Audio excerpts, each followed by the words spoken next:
خصوصاً بلوچستان کی جو قیادت ہے وہ کچھ نہیں کر سکتا ہے اسلام آباد میں، کیونکہ نیشنل اسمبلی میں بلوچستان کو صرف 16 نشستیں دی گئی ہیں۔ اس کی نسبت پنجاب، سندھ اور کے پی کے میں ایم این ایز کی تعداد اتنی زیادہ ہے کہ بلوچستان کا کوئی نیشنل اسمبلی کا ممبر کوئی قانون سازی کر ہی نہیں سکتا ہے۔ اس لیے ہم یہ ڈیمانڈ کرتے ہیں کہ ملک کے اندر سینٹ کے ڈائریکٹ الیکشن ہونے چاہیے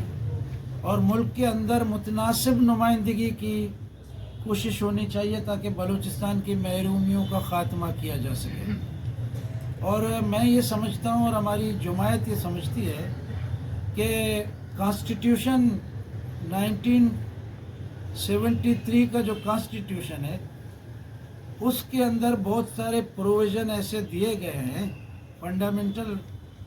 رائٹس کے آرٹیکلز میں کہ جہاں پر تمام چیزوں کی وائلیشن ملک میں ہو رہی ہے،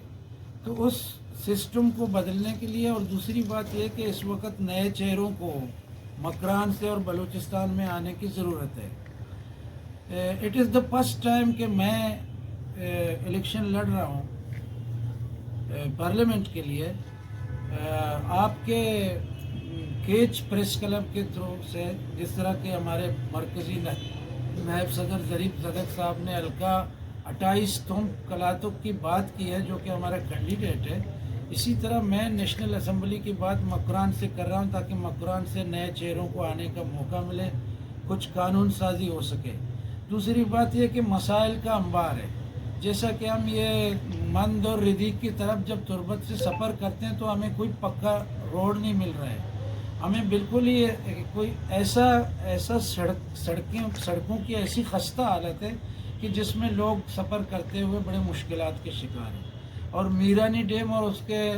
کرب و جوار میں آس پاس جو ایگریکلچر لینڈز ہیں ان کا بھی بڑا ایشو ہے، اس کو اٹھانا پڑے گا۔ اس کے ساتھ ساتھ تربت اور گوادر دو بڑے سویلائزڈ شہر ہیں، بڑے اکانومک ایکٹیویٹی ہو رہے ہیں اور سیاسی اور ادبی لحاظ سے بہت ہی بڑا ایک ہب میں اس کو سمجھتا ہوں گوادر تربت کو۔ اس وقت ڈیپ سی پورٹ اور دیگر میگا پروجیکٹ سی پیک اس پہ ہمیں مستفید ہونا چاہیے۔